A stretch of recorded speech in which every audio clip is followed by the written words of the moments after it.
बीड हत्येच्या निषेधार्थ परभणीमध्ये भव्य मूक मोर्चा। देशमुखांचं पूर्ण कुटुंबीय आणि ज्योती मेटे यांच्यासह मनोज जरांगे पाटीलही मूक मोर्चामध्ये सहभागी।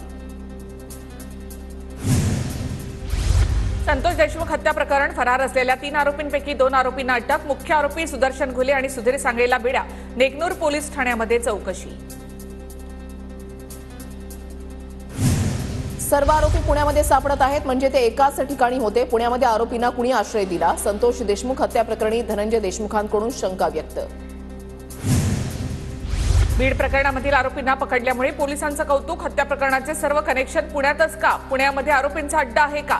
खासदार बजरंग सोनवणेंचा सवाल। बीड हत्या प्रकरणामधील आरोपी पुण्यामध्ये सापडत आहेत, यात राजकीय पाठबळ दिसतंय। सर्व आरोपींची नार्को टेस्ट करा, मनोज जरांगेंची मागणी।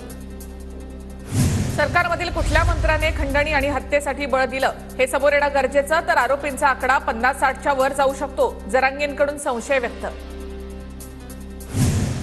बीड हत्या प्रकरणामध्ये वाल्मिक कराडच मास्टर माइंड, कारवाईला उशीर का होतोय? मुख्य आरोपींच्या अटकेनंतर आमदार संदीप क्षीरसागर यांचा सवाल। वाल्मिक कराडच्या जीवाला सत्ताधाऱ्यांकडून धोका। कराडला संपवून पुरावे नष्ट करण्याचा सत्तेत बसलेल्यांचा प्रयत्न असू शकतो। विजय वडेट्टीवारांचा निशाणा। बीड हत्या प्रकरणामध्ये आकाश मुख्य आरोपी, इतर आरोपींना त्यांनी प्यादे म्हणून वापरलं। सुरेश धस यांची प्रतिक्रिया। वाल्मिक कराडच्या जवळचे अधिकारी एसआयटी टीममध्ये आहेत। आमदार सुरेश धस यांचा आरोप, तर मुख्यमंत्र्यांची अधिकारी बदलावेत यासाठी चर्चा करणार। धस यांची माहिती। बीड प्रकरणाचा तपास होईपर्यंत धनंजय मुंडेंनी पदावर राहू नये। आमदार प्रकाश सोळंकी यांचा मुंडेंवर निशाणा, तर कोणताही पुरावा नसताना राजीनाम्याची मागणी करणं चुकीचं। प्रफुल्ल पटेल यांची प्रतिक्रिया।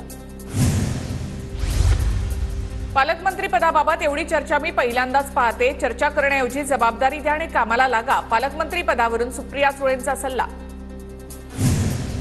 बीड हत्या प्रकरणामधील गुन्हेगारांपर्यंत पोहोचण्यासाठी सुरेश धस एकटेच बस, त्यांच्यावर मुख्यमंत्री फडणवीसांचा आशीर्वाद, त्याच्याशिवाय ते बोलणार नाहीत। राऊतांचं वक्तव्य।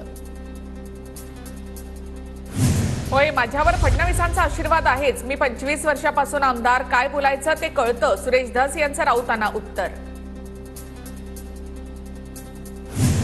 अमोल मिटकरींकडून खासदार बजरंग सोनवणेंना वाल्मिक कराड सोबतचा फोटो ट्विट करत मिटकरींची सोनवणेंवर टीका।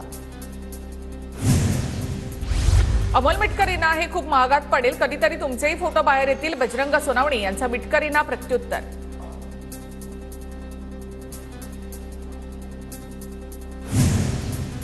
संतोष देशमुख कुटुंबीय आणि फडणवीसांची लवकरच भेट होणार। आम्ही मुंबईला जाऊ किंवा फडणवीस मस्साजोगला येतील। संतोष देशमुखांचे भाऊ धनंजय देशमुखांची माहिती।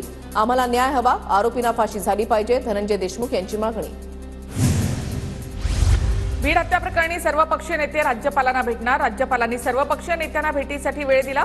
6 जानेवारीला सकाळी 10:30 वाजता भेट होईल। सुरेश धस आणि बजरंग सोनवणेंचे आरोप चुकीचे। स्कॉर्पिओ गाडीचे मालक शिवलिंग मोराळींची प्रतिक्रिया, तर अधिवेशनामध्ये माझी गाडी नव्हती, दादांच्या ताफ्यामध्ये सुद्धा गाडी नव्हती। मोराळींची आरोपांवर प्रतिक्रिया।